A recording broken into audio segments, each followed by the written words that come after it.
Living your purpose isn't about perfection. It's actually about persistence. It's about pushing through the unexpected U-turns, the detours, the moments that try to actually convince you to give up. For me, discovering my purpose was actually through a winding journey that left me with expectations that were unmet. But every challenge shaped the clarity I actually needed in order to walk forward. Purpose is what gives pain meaning and turns our barriers into breakthroughs. It's the fuel that helps us show up with intention, even when it's hard. Today, we're talking about how to live your purpose boldly, courageously, consistently, even in times of chaos and uncertainty, so you can actually walk toward the life you were truly meant to live.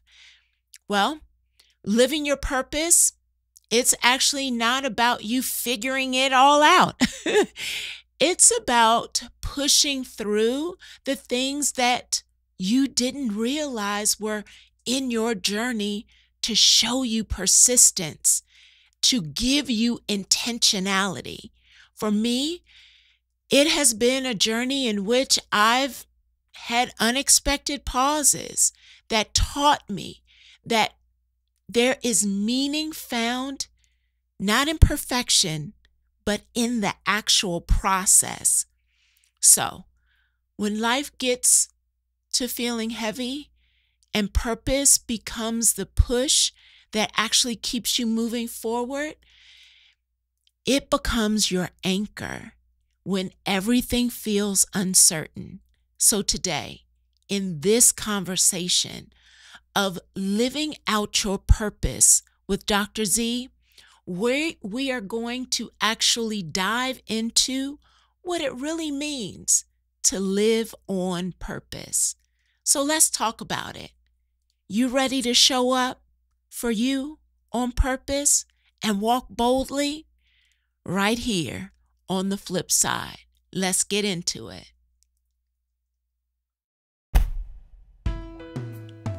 Trauma, toxic stress, broken habit, and hurting heart don't define destiny, but peace isn't passive. It requires an exchange. To create a flip and access peace in the middle of the pieces, you are challenged to make an exchange of the lies that have kept you mentally hostage in basement moments. Resilience isn't about bouncing back, but bouncing forward. Living Strong, the flip side of adversity, brings powerful stories and fearless conversations from experts in the field of business, relationships, emotional, physical, and mental health, and faith-based communities. Each episode creates a brave space with powerful tools from authentic connections. Tune in as we dig in with Dr. Jackson on the flip side of adversity.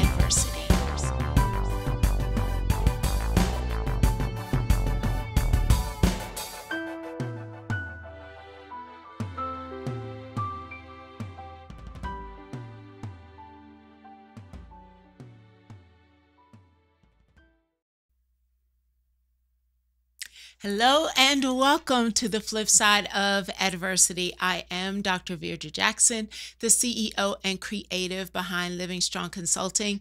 And as I've promised, all year long, we are having authentic conversations with experts in the field to help us navigate chaos, uncertainty, fear, and stay grounded, stay clear, stay focused. And so I'm so excited that she said yes. And she is here, Dr. Z. We are wow sisters. Yes, we are in constant similar circles.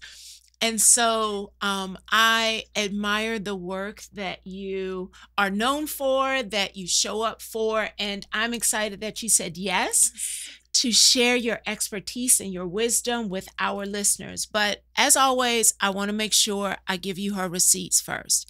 So, Dr. Driver is a seasoned psychotherapist, educator, and advocate with over 23 years of experience dedicated to healing and empowering individuals, families, and communities through both clinical and faith-based approaches.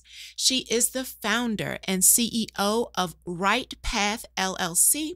Dr. Driver integrates relational therapy with spiritual values to foster connection, restoration, resilience, and she extends her impact through community leadership and her previous radio segment, Thursdays with Dr. Z. So welcome to the flip side of adversity, Dr. Z. Thank you. I'm so excited to be here. I'm so excited that you extended the invitation. Again, we are wild sisters, so to be able to come together is exciting. So I'm glad to be here. So my first actual sit down, being able to share a platform with you was actually at the last WOW conference. Yes. And we had a deep dive kind of episode with the sisters really talking about trauma and understanding how it shows up in our lives and our relationships and our body. Mm-hmm. And I have to just honor the season and time that we're in right now with so much uncertainty, constant change. Lots of people are navigating fear. And for some, it has been a traumatic journey. Yes. And you decided that in this season, we would talk about purpose. And I love it. I am here for it because you are the professional. And so you identified the title for this episode, Living with Purpose. Mm-hmm. Can you tell us, what does that actually mean to you? And you said it so well. We're living in a time where people feel like they have no purpose because there's so much going on in our world. But truth be told, all of us have a purpose. Yeah. All of us have something that we are designed to do. And I think what happens is that a lot of times people look at purpose and think it's something grandiose. They think it's this big thing. But really, purpose means, what is it that makes me excited? What is it that brings me joy? What is it that gives me fulfillment and happiness? And so it's important, and why I said we need to talk about it and have this conversation, because so many people feel like they have no purpose, but don't realize you have purpose. You live out your purpose every single day, whether it be something small to something big. We all have a purpose. So it's really about, what is the thing that makes you happy? What is it that gives you joy? What is it that gives you fulfillment? And that ultimately, it means you're living with purpose. I feel like you're giving us nuggets and clues of how to be able to see it, because I agree. Oftentimes people are believing that purpose is this thing way out there that I have to keep working to eventually maybe live out. But you're saying it's today. It's right now. You're living it. Most people don't realize the thing that they're excited about every day is probably connected to their purpose. How would you say that purpose actually becomes the fuel for persistence? You said it's connected to our joy, but how can it also be used as a tool to persist? Because ultimately, it's a saying that says, if you do what you love, you'll never work a day in your life, right? We've heard that saying. And oftentimes when you're operating in alignment and in purpose, when you encounter those rough moments, you're still going to want to keep going, because you realize, I like this. I have a bigger meaning behind this. So even though I've encountered this hiccup, even though this bump has encountered on the road, I still can keep going. It gives you that hope, that sustainability to fight through it, even though it may look daunting in that moment. And people currently now can feel a lot of weight, distraction. And so the real conversation is, this isn't a time to quit or give up. This is actually a time to really connect And lean in. And lean in. And lean in. And get brighter. Get bolder. And when you're coupling purpose with joy, with the thing that lights you up, and that it can help you keep going, that's a powerful combination. Yes, it is. Have you found your purpose? Yeah. All right now. She's speaking from an authentic place, y'all. I found it. You know, and the funny thing is that's how Right Path came about. Because as I was on the journey, sometimes I had detours. Sometimes I had hard stops. And that's what happens. Some people, they become apprehensive when the hard stop happens. But when you know that my ultimate goal for me is the helping profession. So no matter what it is that I do, it connects back to the helping profession. Whether I'm teaching, whether I'm counseling, whether I'm speaking, how do I get to the helping profession mindset? So really allowing myself to navigate the journey, try new things, explore roles that I may not have liked, right? Everything on the journey wasn't favorable, if I can be honest, but I wouldn't have known that I didn't like it until I tried it. And so then taking those moments, taking those things that I absolutely enjoyed and said, this is my niche. This is my thing. This is the road that God has me on to really live out my truth. And so that is what I encourage other people to do. I say, listen, what is it that you believe you're designed to do? When you look at your life, what is it that makes you happy? Now, how do we kind of bring other roads together to enter into this one space? And a lot of times people don't think about that because they're thinking about the stops. They're thinking about the detours. They're thinking about all the yields instead of realizing those are inevitable. They're going to happen, but you can't let that stop you. And when you allow our faith to recognize that stop isn't there to be the last place you land. Correct. It may just be a stop because it's an opportunity. If you take a shift, if you look, if you lean in, if you shift your expectations. Or you just be still in that moment to see why did this stop happen? Because maybe you have to take a different road to get there. And a lot of times when the stops happen in people's lives, they shut down. Yeah. They don't want to push forward. Or they go back and try to reopen the door that it may be closed right now for a reason. And so realizing, okay, when I'm at this stop sign, what do I do? How do I look at this? So help out the person who's listening right now who's struggling and they're like, this sounds all great and good. I like to do such and such, but that doesn't really mean anything. Give them advice in this moment. How do they sort this next step out?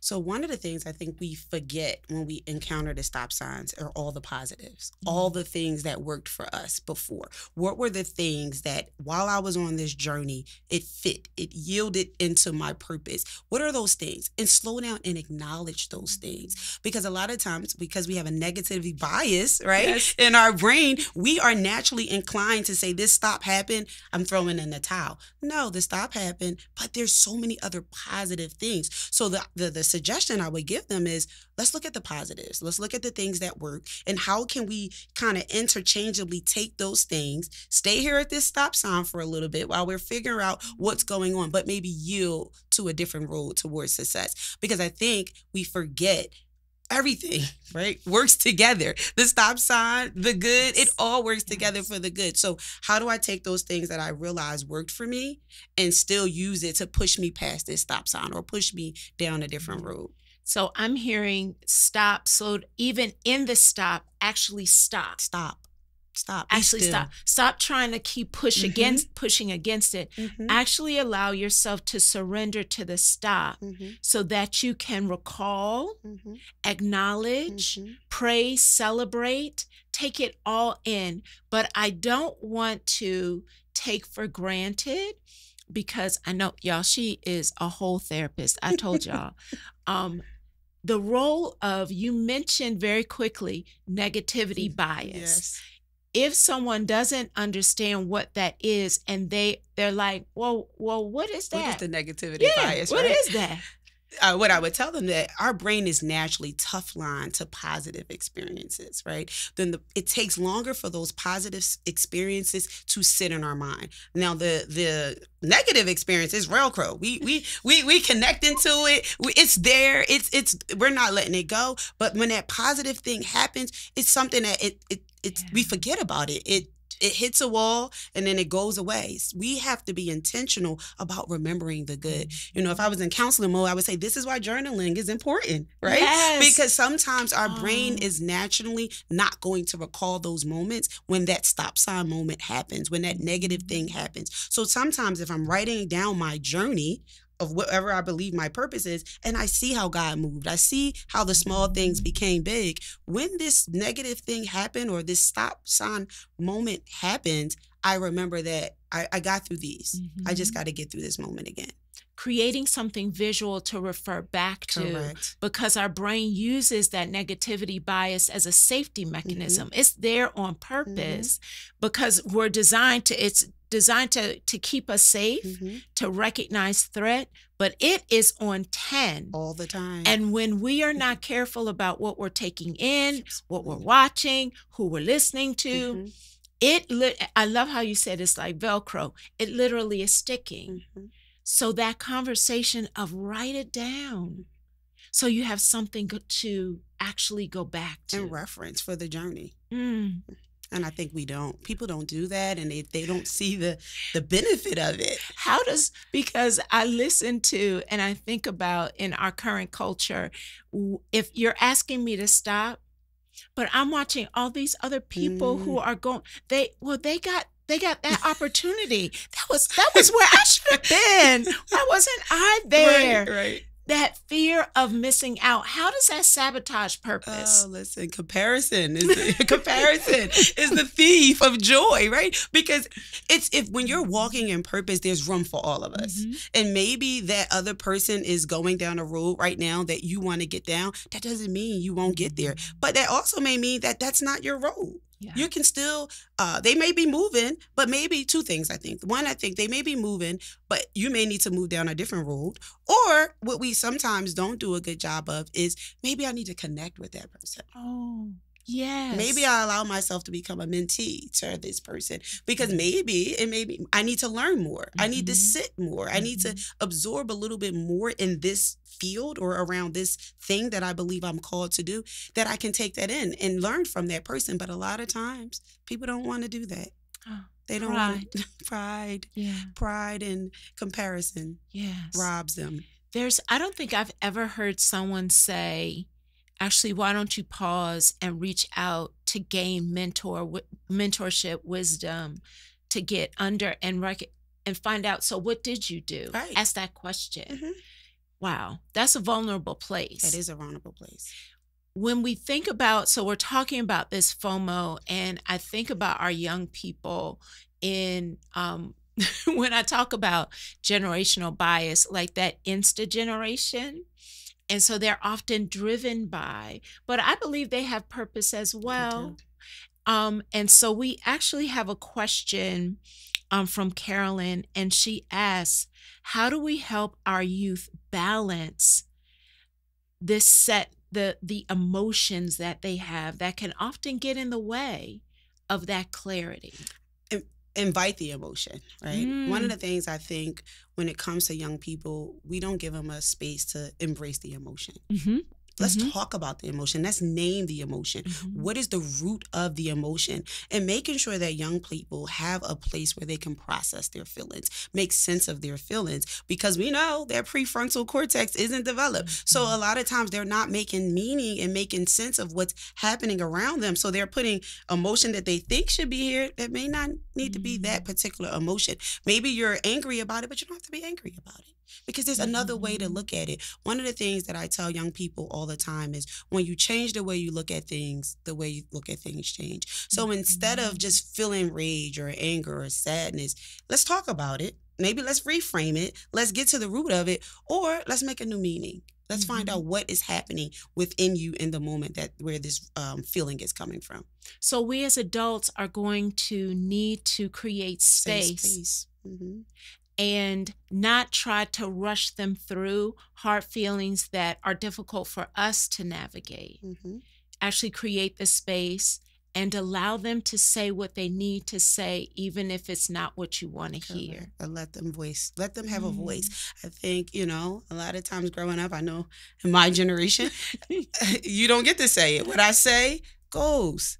They call it, you don't get to talk back. Maybe there's a time and a place for everything. However, give them a voice to express how they feel in a respectful way. Right. One of the things I do with my son, he's 17 and he has feelings. He has big feelings. And when he has those big feelings, right now, we both have big feelings, son. So let's let these feelings subside and let's come back and have a conversation respectfully about what you feel and why you feel that way. And maybe we can come to some type of agreement, or maybe what mom say is going to reign supreme regardless, but at least I'm giving you a voice to feel heard, to feel seen, to feel validated. Yeah. So I actually want to come back to a portion that I shared before I got to Carolyn's question. Can young people actually have purpose? Absolutely. Because I've at times have had to clap back at people on social media who say, well, you're too young to have emotions. You don't have a job. Blah, blah, blah. But when we diminish or discount or silence, we're actually sabotaging the very outcome that we hope to see them thrive and live in.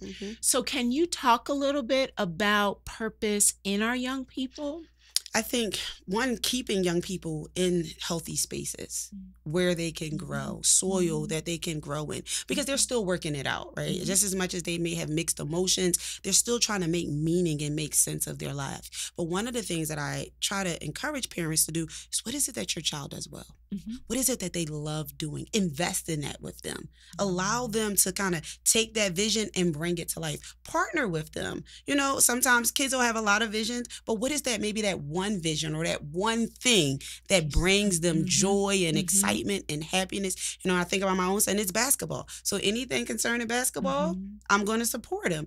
Whether he makes it or he doesn't make it, one thing he won't be able to look back and say is that he didn't have someone that supported him with what was important for him. So allowing them to be in a space where they can learn their purpose, they can exercise their gifts, and then actually have an opportunity to fulfill whatever it is that they feel like is what they like to do.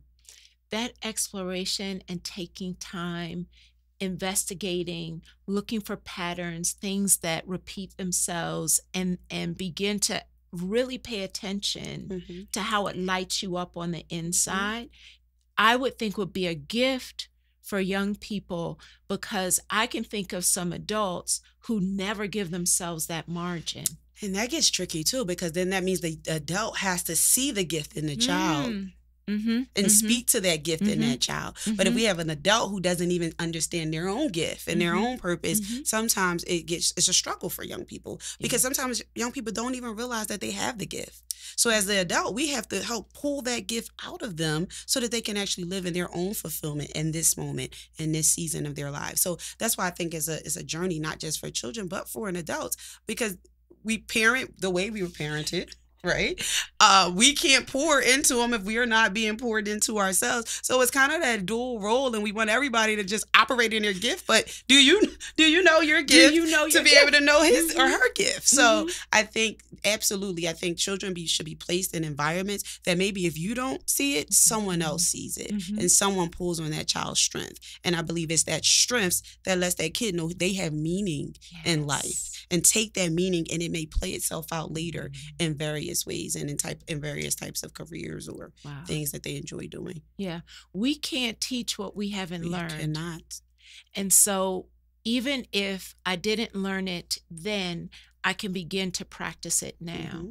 And that slowing down is huge. We have launched a series. It's actually the third iteration of Girlfriend Gathering.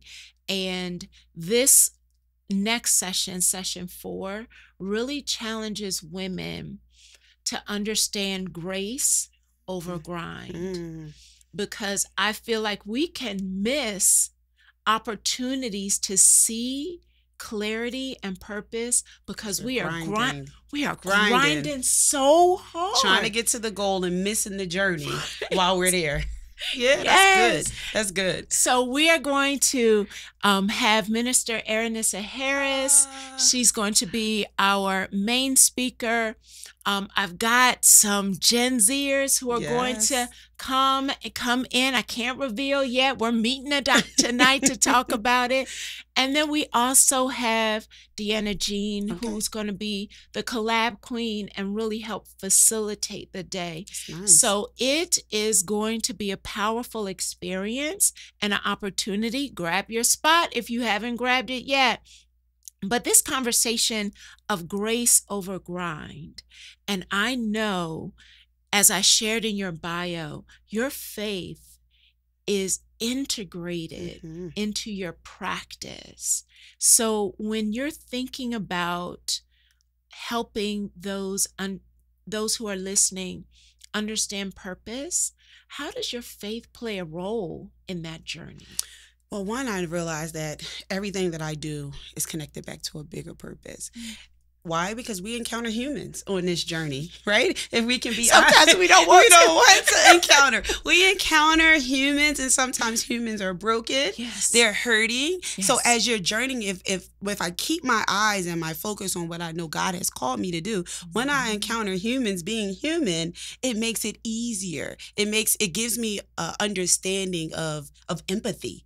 Because I realize, God, you placed me here for such a time as this. So I don't see maybe what you're doing because I realize that God is using me in this moment for something else. So when I incorporate my faith allows me to see things in a different way that if I didn't have these spiritual lenses on, if we could be honest, right, I may not respond the way that I should respond. So I allow my faith to kind of help me interact with people a certain way. But I also am very prayerful in all that I do, right?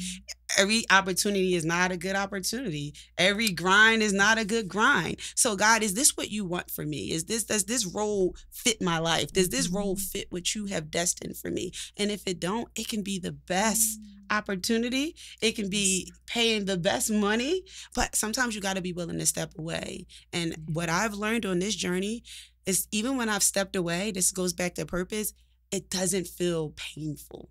Right. I'm actually at peace. I'm just, even now, I have a transition happening in my life. And they're like, Z, you're going through a transition. And it's like, you're not going through anything. I'm not, because I know where I'm at right now is where God has called me to be. And for whatever reason, I'm here. And while I'm here, he wants me to see, I'm going to see that. And I'm going to move accordingly. And I'm going to be confident that whatever is on the other side is purpose from him. And so I think when we know our faith and we know our purpose is destined to him, it makes hard times much easier. And you can't miss it. You can't miss it. What's for you is for you. And I think that's why I'm also so excited about the May 24th, because sometimes we will try to be junior Jesus. Like I'm going to grind this and I'm going to hold on to this thing. And he's already said, let that go because I need you over here. And if we actually allowed ourselves to listen, to be more prayerful, to be still, to recognize I am holding on so tight and I am exhausted. And if I let go, and actually trust that what's for me is for me, it won't miss me.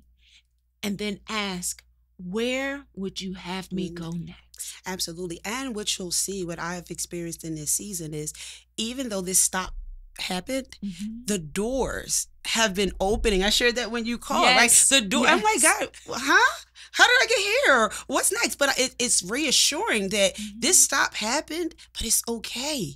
It's so okay because I have something else for you. Now I'm yielding. I don't know where the road is going to take me. I'm all over the place. There's no GPS tracker that's saying you're going to get from point A to point B, but I'm just yielding to him. And the more I yield to him, you know that you're in alignment with what he wants for you because you have peace that you can't explain. And even now, when I was sharing with a friend yesterday, even now in this season of my life, the peace that I have, even in the unknown land that I'm moving in, I've never had it before. And that is confirmation for me that it's my faith that's keeping me, right?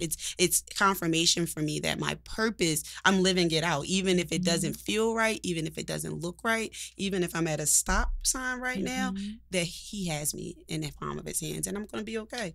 You're going to be I'm okay. going to be okay. I think somebody needs to hear that. I'm going to be that okay. you are going to be okay.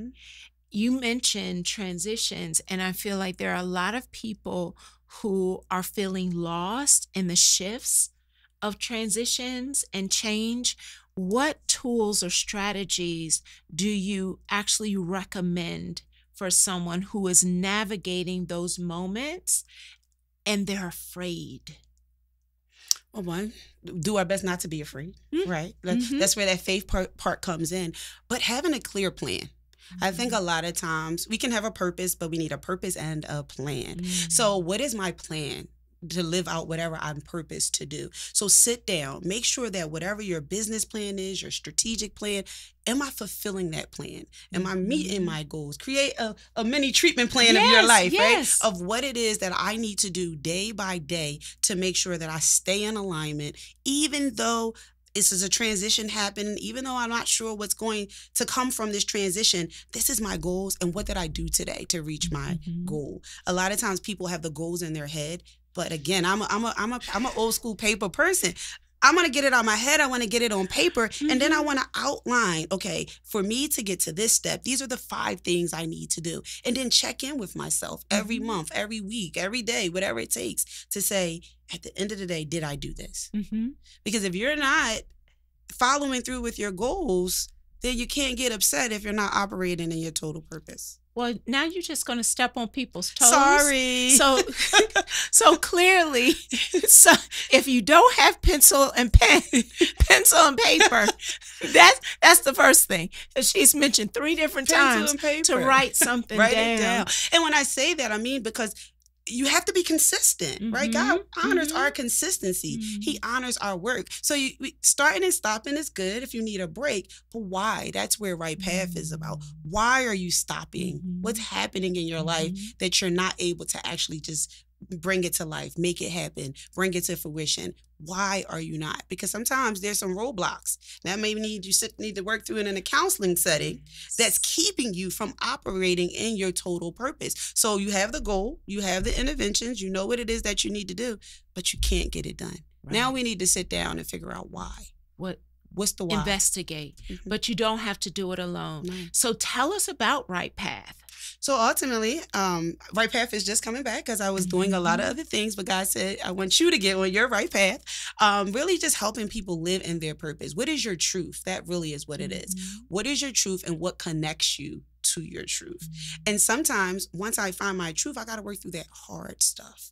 I have to work through the pain. I got to work through the disappointment. I have to figure out if anything in my past is preventing me from operating in my truth now and my purpose now. So really just helping clients understand their life, navigate their journey, and go back in that rear view mirror and make sure that we have made peace with whatever is back there. Because sometimes if we don't make peace with it, that is why we're not able to fully live out our purpose. We haven't made peace with it.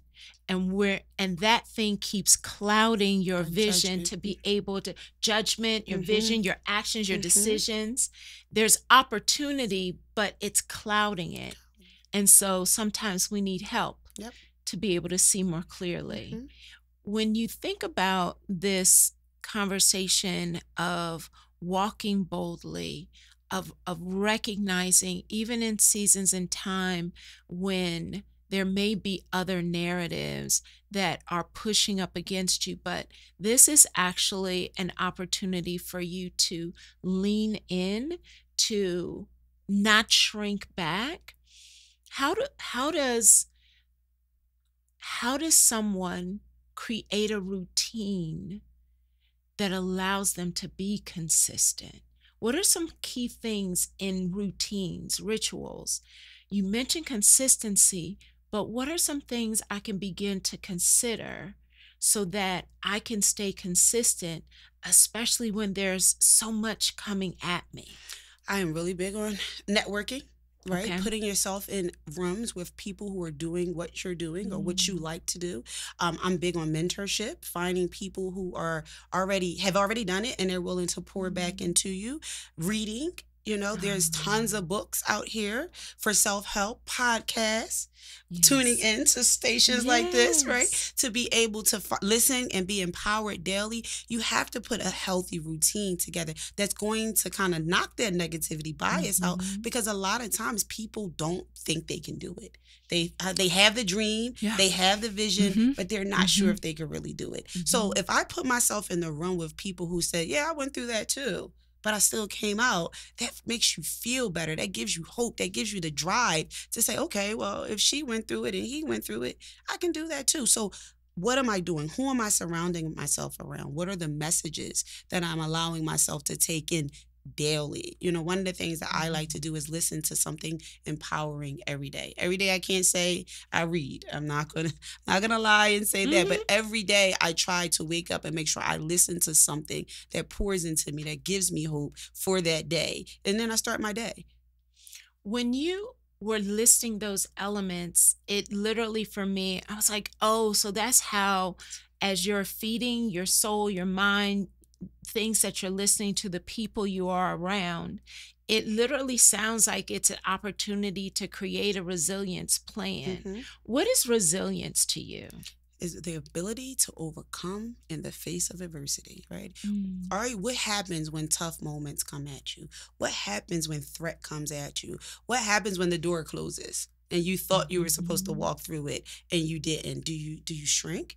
Or do you say, okay, God, let me just try a different door? Or do you say, let me figure out why the door closed? So resiliency is that I don't fold when adversity comes. I still stand up. I make new meaning of it. I brush myself off and I try again. And unfortunately, because there's so many things out here, a lot of people are not as resilient because we're being beat down by so much right now, right? If we're honest. So that's why, again, going back to what I said earlier, putting yourself in healthy environments is pivotal, because you're already naturally, you look on the news, you're feeling discouraged. You sometimes go outside, you're feeling discouraged. So I have to put this plan in place because I know adversity is going to come. I know, especially more now than ever, a door may be shut, but what are the things that I'm going to do to keep pushing, to keep forging ahead, even when I think I can't? That is what resilience, I feel, looks like. Forging ahead, even when I think I can't. Now, this show is called The Flip Side of Adversity.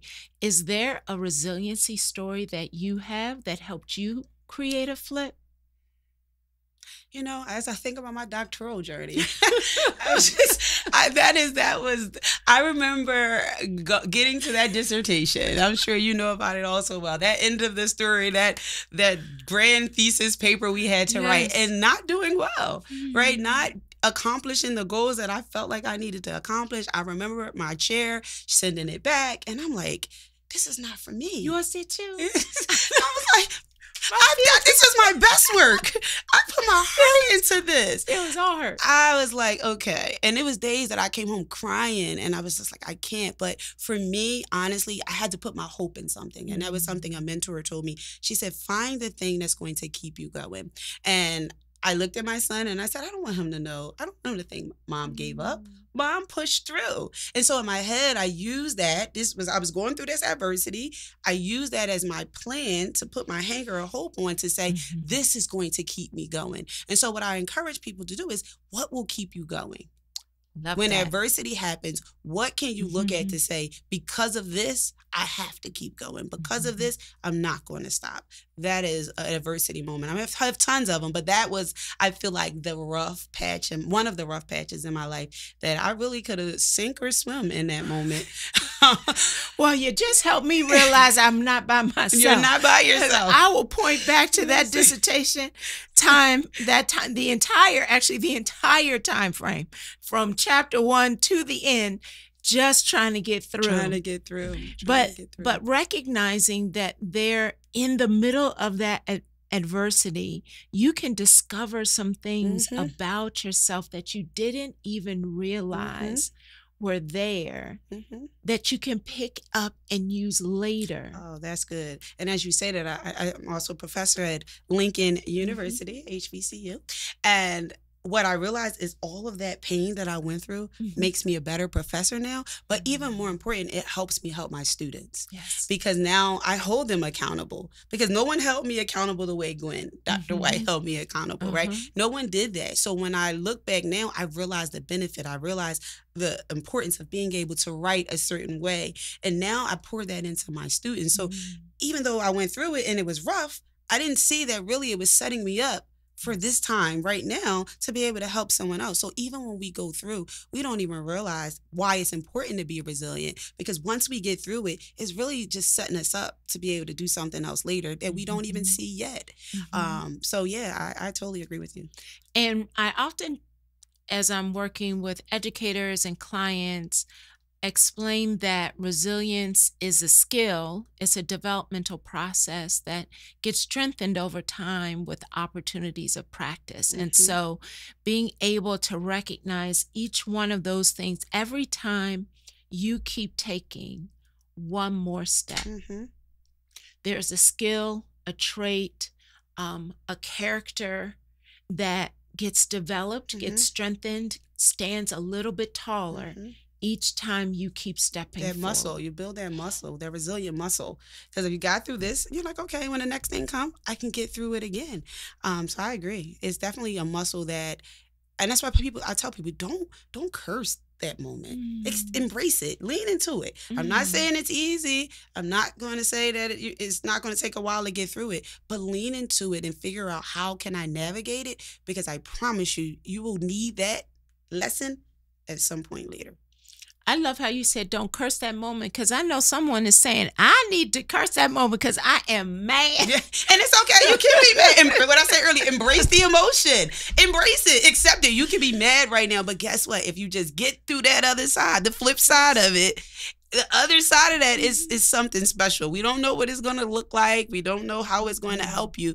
But I believe that if we just get to that other side, it helps us. And so I have learned to embrace adversity. I have learned to accept it for what it is. That doesn't mean I don't have my moments of crying or sadness, but embrace it, because it's inevitable. It's going to happen. But as a therapist, you have already within this conversation outlined that it is okay to have the emotion. Don't ignore it. You shared it for young people, but it's for us as well. And that too is a part of the journey. And recognizing that as I move the next time, I may not cry the same way. Or I might not cry. You may cry, but I may not cry as long. Yes. I cried last time 3 days. Today I might not. This time I only cry 2 and 1. And then eventually I don't cry at all. But yes, you have. I encourage people to not run from it. Embrace the emotion. Sit with the emotion. When people call me upset, I'm not trying to tell you that that you're going to be okay. It's okay to not be okay. It's okay to be angry. It's okay to be frustrated. It's what you do with it, though, in the moment. How do you react to it? And that's the part that people have to learn, because just because you have the emotion, you got to be careful with what you do with the emotion. Yes. It is a choice. It's a choice. And when you talk so freely about this concept of purpose and how it's an everyday thing, how it's connected to joy, how it's an opportunity or an invitation for us to really kind of pause and get help if we need, and be willing to celebrate the moments that are unexpected. Intentionality. What role does being intentional play in a purpose-driven life? Plays a big role, because literally, even now, if I just go back to myself, every day I'm intentional about what I do, right? Because I'm not stuck to a 9-to-5 schedule. I have more freedom of time, but I have to be intentional, waking up every day, keeping a consistent routine, making sure that I'm doing things that still keeps me on track with my purpose.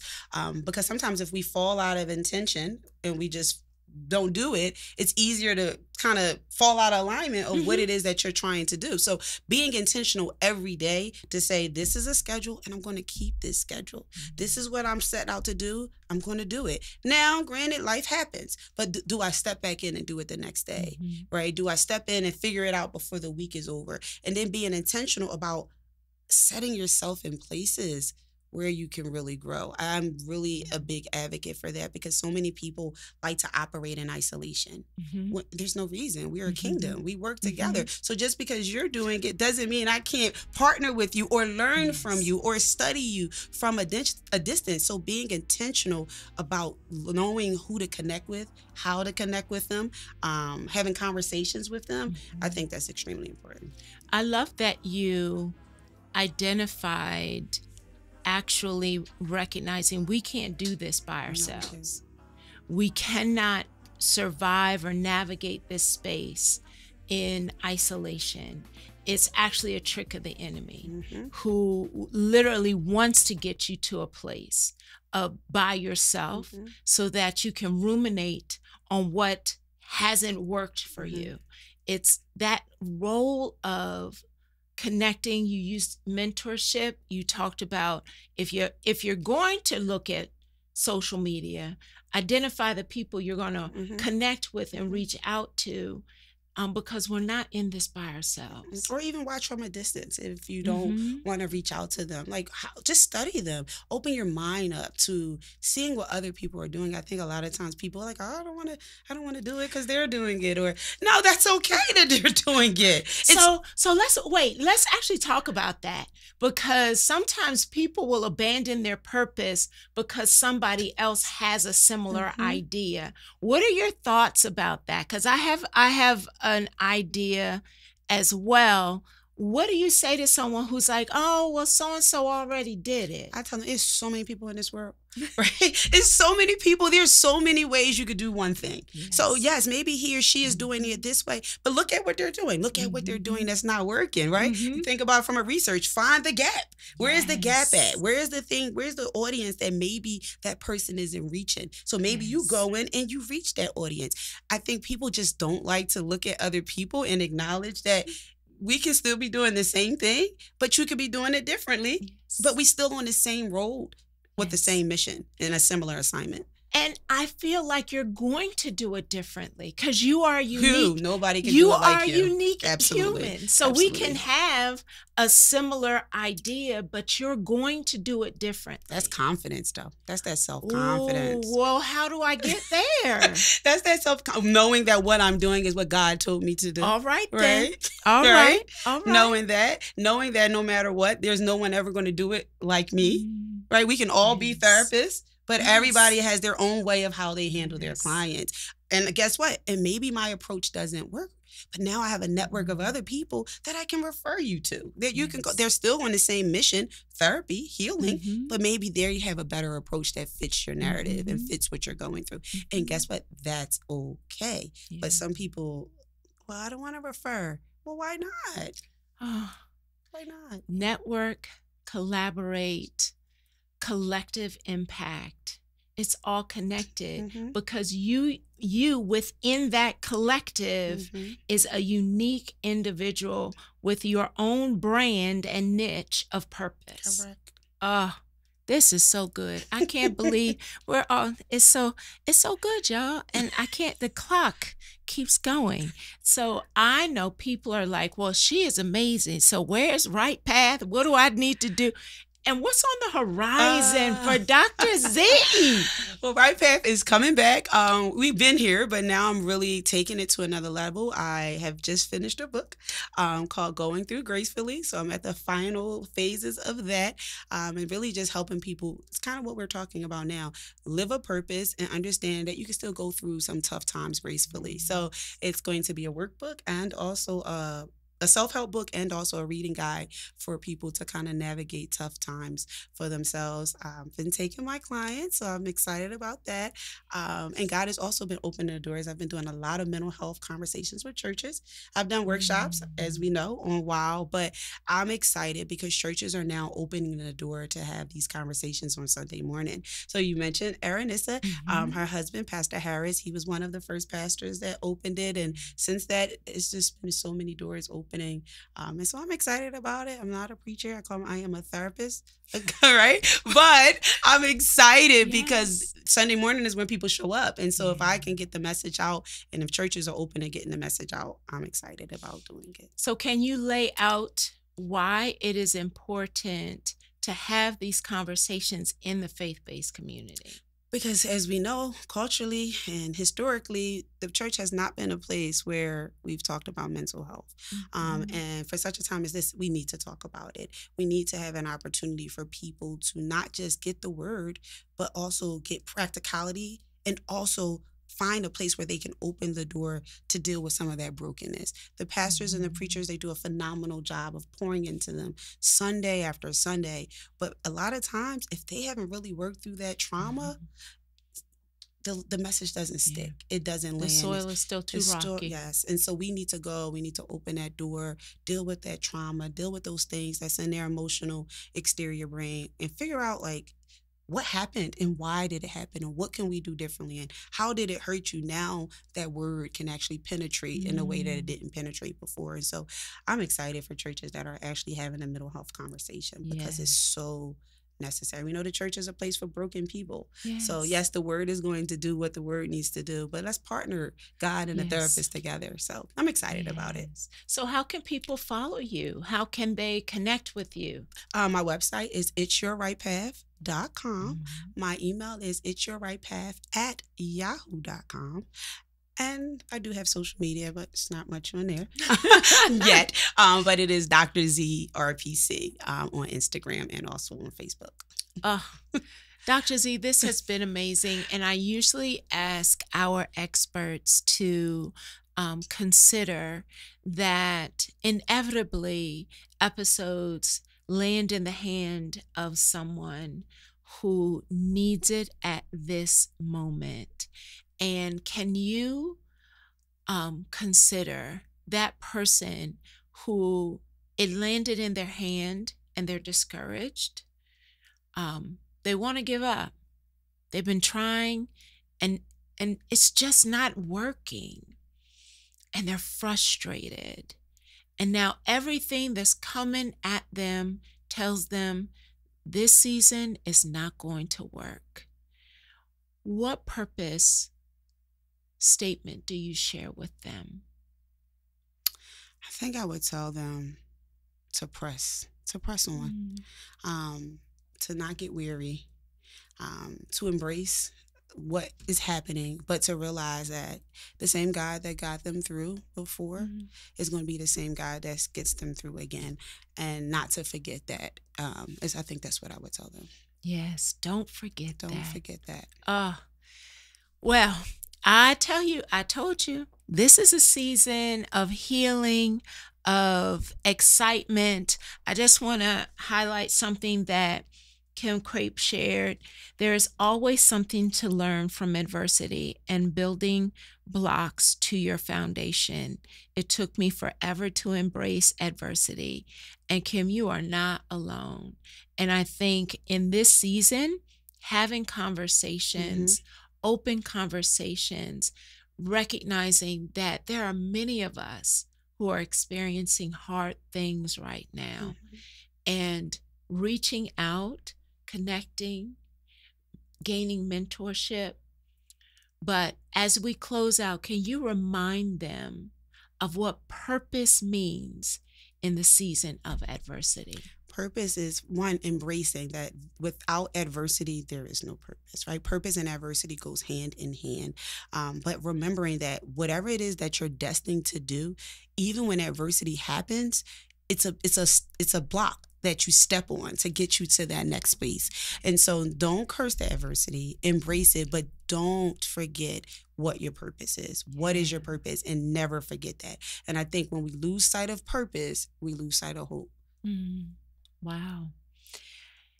I want to close on admitting for my own self openly that for a good solid year, I was frustrated because things didn't look the way I thought they should look.